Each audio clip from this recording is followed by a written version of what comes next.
Professor. You're late. What?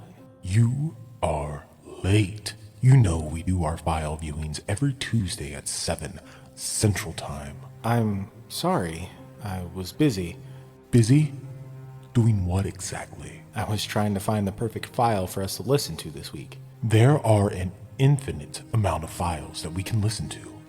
Sometimes you just have to pick one and go with it. Why are you so damn cranky today? Because you were late. No, there has to be something else going on. Fine. I ran out of coffee this morning. You drink coffee? I do. It's the greatest invention since the concept of general relativity. Right. And let me guess, you like to drink your coffee Black, unmodified, pure caffeine, and roasted beans. You fucking would. Anyways, here's your late file. Thank you. Let's just pop this in and get on with it. Strap in tight. The trials are about to begin.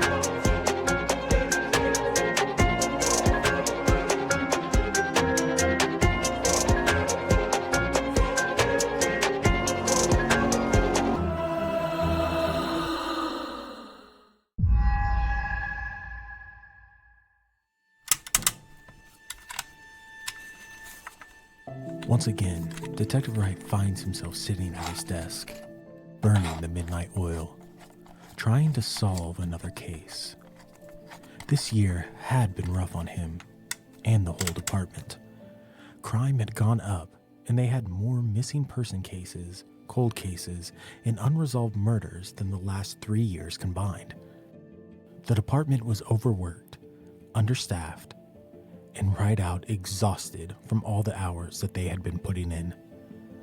The captain had even allowed for overtime, something that was almost unheard of during these tough economic times.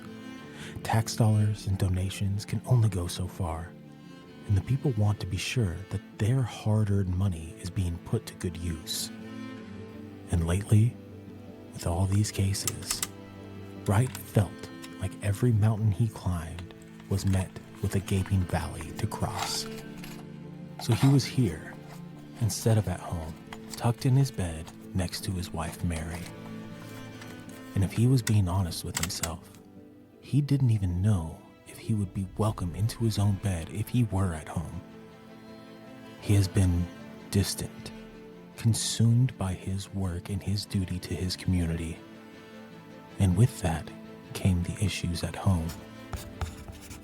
Now Mary was as understanding as she could be, but late night after late night, dinners alone, and waking up to an empty bed took a toll on their marriage.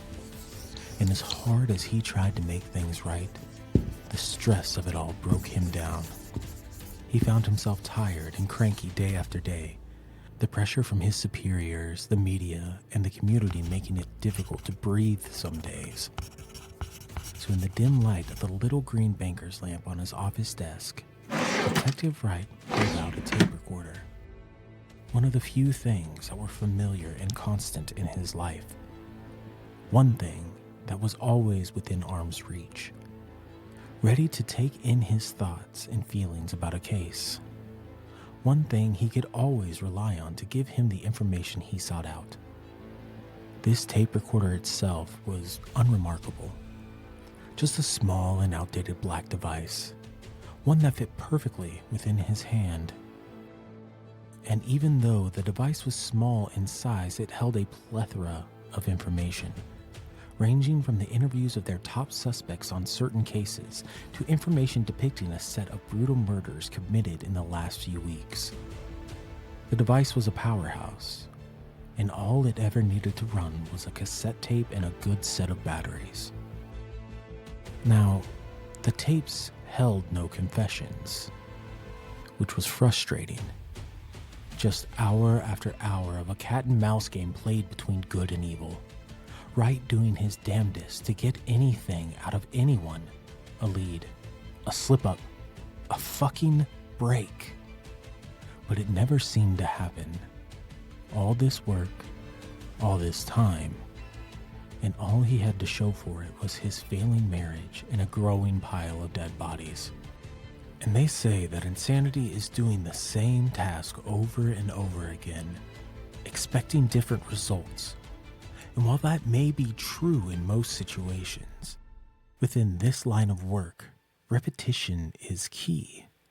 Looking at a case over and over again could lead to a breakthrough.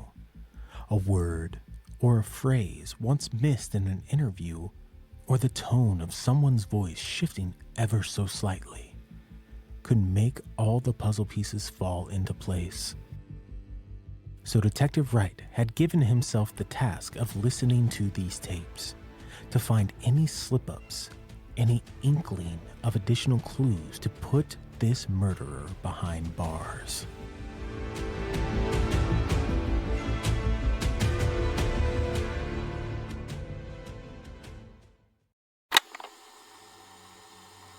State your name for the record.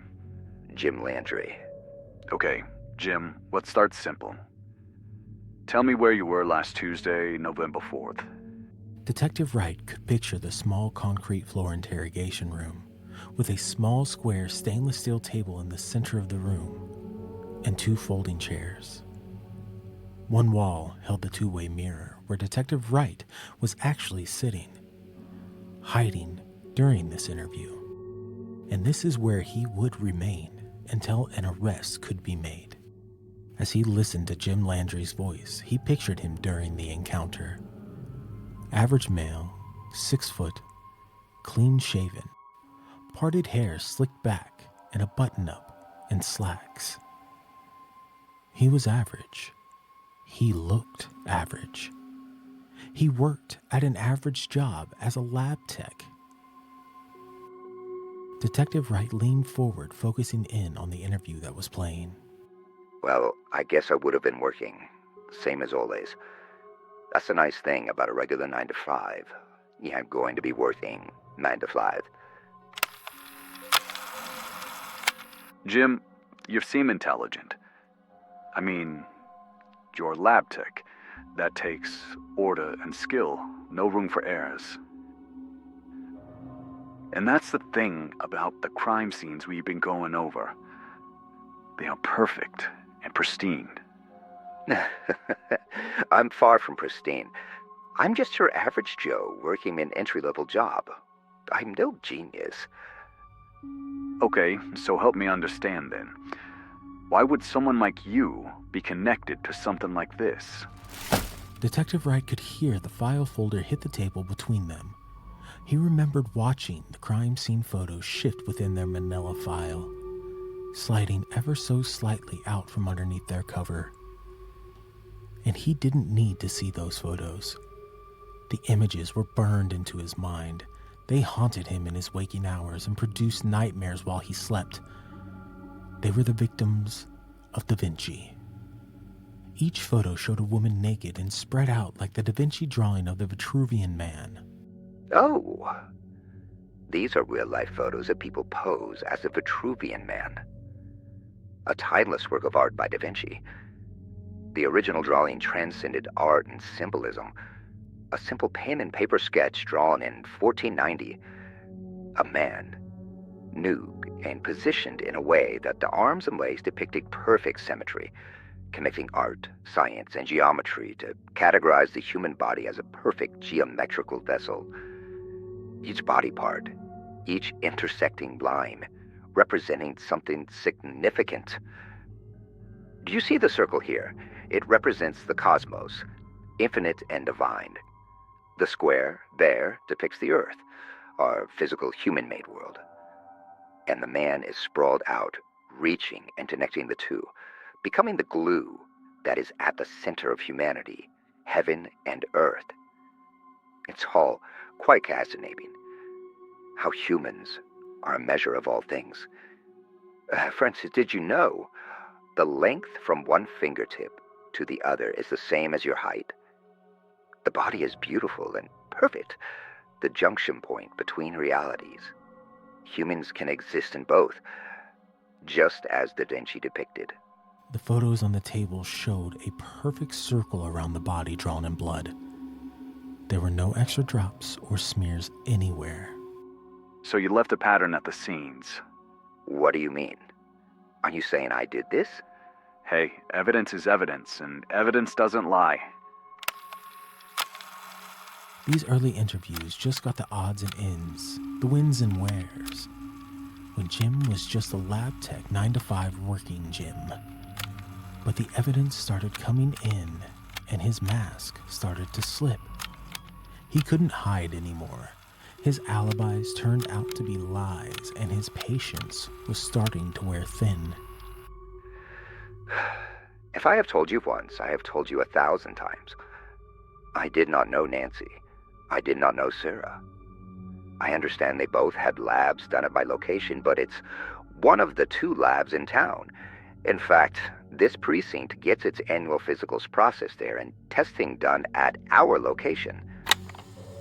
Now, all of this was true. All the officers and their families had physicals and blood work done at the doctor's office that used the same lab Jim worked in. So while these victims were connected to the exact lab, the probability of their lab work going there was 50-50. Just a bit more statistically significant than an all-out coincidence.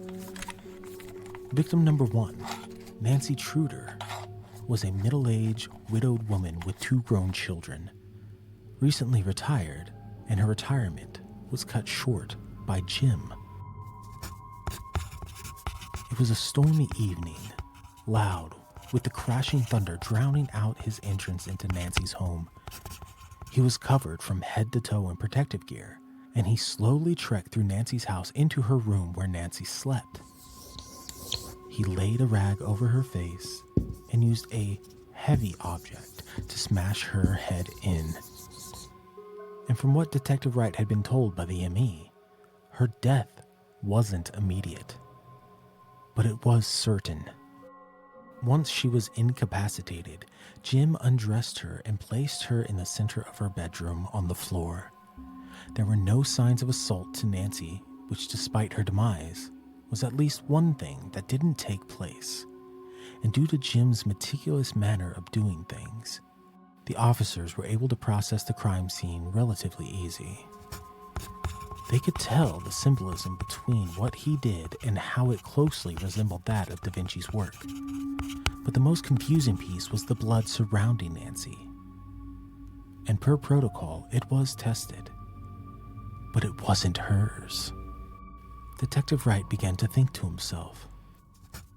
Why didn't it match? Whose blood was it? And what was the point? We are stardust, and we will return as stardust. DaVinci believed that our human bodies are like mirrors to the universe. Or better yet, like blueprints to harness the intimate expanse of the cosmos. And if that power could be unlocked, the possibilities are limitless. Since you seem to be quite knowledgeable on the subject, I need you to explain to me, why women? And of the Vitruvian man, DaVinci used the male body, hence the name. It was a different time back then. We are in a whole new era now. Humanity is beginning to see the true strength of women. The female form is not only more attractive, but it holds more purpose. What is a greater connection to God than creating life? Women create new life every day. Their bodies are so in tune with the universe that they are able to grow the future of humanity within their bodies. And every part of a woman's body holds purpose, unlike men. Hence the old adage of, what's the use of male nipples? Women's bodies are the creators of life. These women were loved. They were mothers, and they loved like no other, and suffered like no other. Detective Wright thought of his wife, how much she wanted to be a mother, how their dreams almost came true. But that was years ago, and they have lived a fulfilling life together, even if they were in a rough spot now. From my understanding, women were meant to rule the world. Women have a higher emotional intelligence than men. Women are better with conflict resolution, empathy, and self-awareness. And this is all fact, backed up by countless studies and research papers. And we can even see real-life examples of this. Companies with women as their CEOs had better stock performance, and countries ran by women had lower death rates during the COVID pandemic. They are better than us in all ways, and we treat them as if they are lesser than. For instance, a mother takes her whiny baby to a grocery store, and people begin to roll their eyes, wanting her to get that kid under control. Now a father takes his whiny baby to the grocery store, and he is met with sympathy smiles. Good for you looks. People even offering to help. The world is upside down. Why are you so obsessed with women? Why aren't you? How can you hear these things and see what society expects of them and not worship them? And why did you kill them? Detective. Nice try. I never said I killed them. I'm merely speculating on a case, and that is all. Making some observations about our society and trying to understand the mind of this murderer. Like, why would he kill these women? And why does it always seem to be in a cycle of 3? 3? There were only 2 victims, Nancy and Sarah. Did I hear that right? What did he say? Where did she say 3? I don't think I ever heard him say that before. And why does it always seem to be in a cycle of 3? 3 women died to complete his work. Detective Wright scrambled through the file looking for anything, and he knew those files inside and out. There was no 3rd victim. It was only Nancy and Sarah. He made a call. Call it a hunch or work-based intuition. He needed to check the surveillance detail on Jim. The front office clerk picked up and confirmed, many times over, that Ruiz and Millett were confirmed to be staking out Jim's place. Their last report was a little over 10 minutes ago, and they reported no movement within the house. Wright was perplexed, wondering if the long nights working in all these cases had finally altered his almost 6th sense, the gut feeling that told him when things were about to go down. Mildly placated, he reached for the recorder again. As I was saying, 3. Detective Wright, are you listening? His blood ran cold. He had never met Jim face to face. He never conducted these interviews. He was a third party, standing between the suspect and truth. So how did he know his name? Or better yet, how could he have missed this blatant call-out during the initial interrogation? He tried to remember if his partner had mentioned that he was behind the two-way mirror. But no, he was certain that this never came up. They had been saving Detective Wright for when he made the arrest. He looked over at the small tape recorder in the light of the desk lamp, calling to him to hit that play button. A feeling of warmth and anticipation flooding his system as he once again took the device in his hand.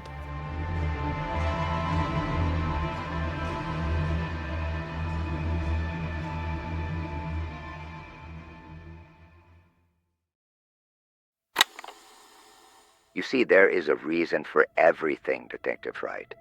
A reason I'm not behind bars. And the honest truth of it all is so simple. You see, my cycle hasn't yet been completed.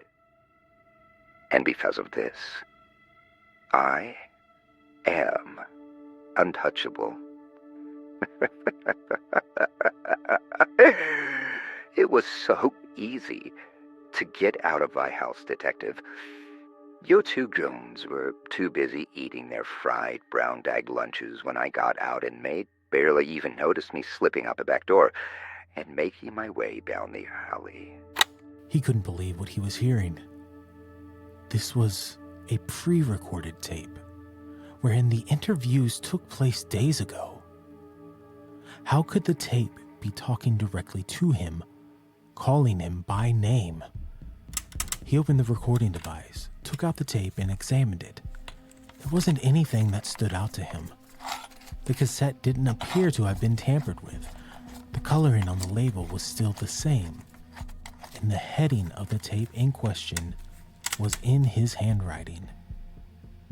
He put the cassette back in and hit play. I am the past, the present, and the future. The glue that stretches and connects mankind to the ends of the known universe. I am Detective Wright. I am. And I must do what I have to do. Now, I bet you are wondering a lot of things, and all of them have answers that you will never accept nor understand.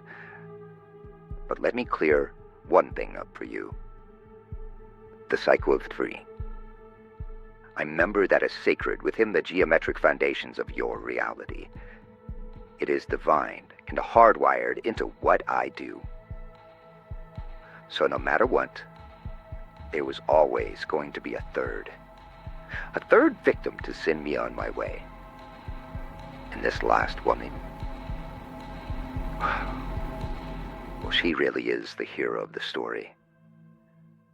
And I wanted you to know that, Detective Wright, that your wife was a hero. Those words echoed in his ears as the room shifted on its axis. Adrenaline suddenly shot through his fingertips with an intensity that hurt. Jim had to be bluffing.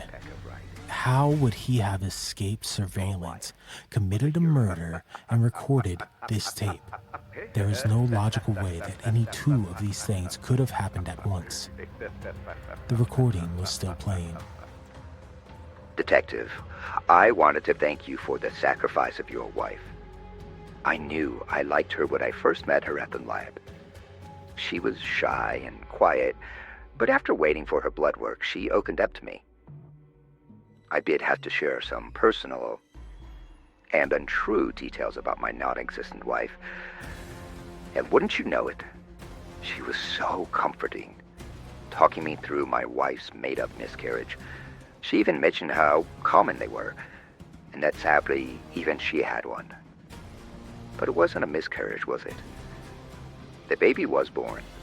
Life was created. But that baby didn't make it through the night.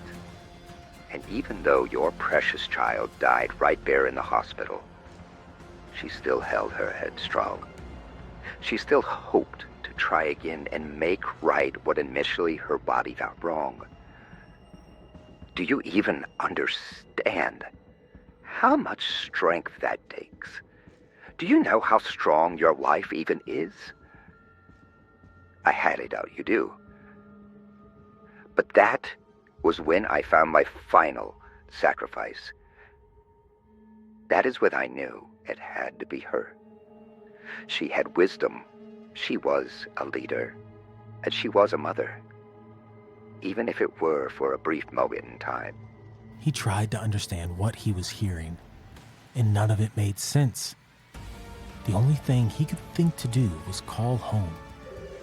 He dialed the house phone and listened to it ring and ring and ring, with no answer.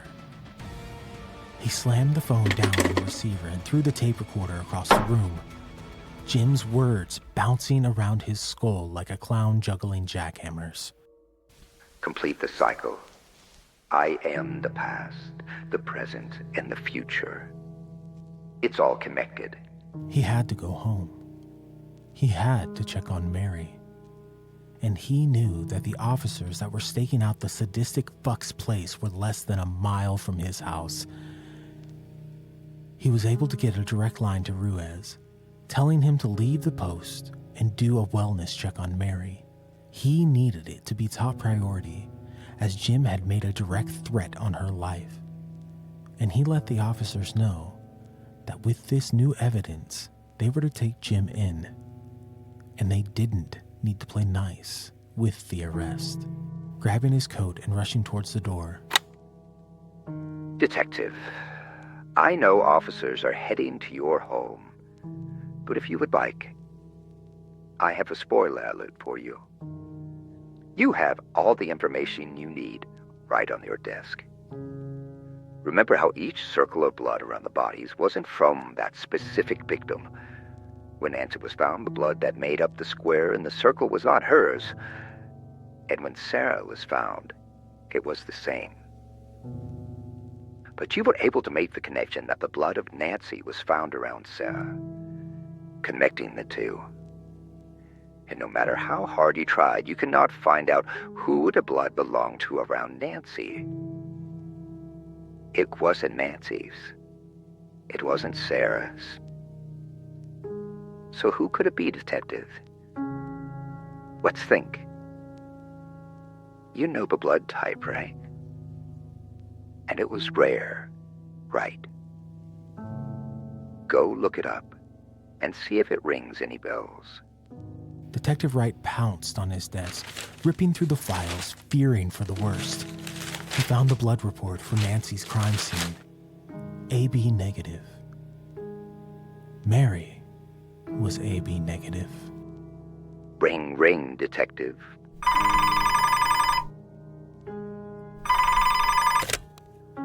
Officer Wright, we're at your helm, sir, and we need you here immediately.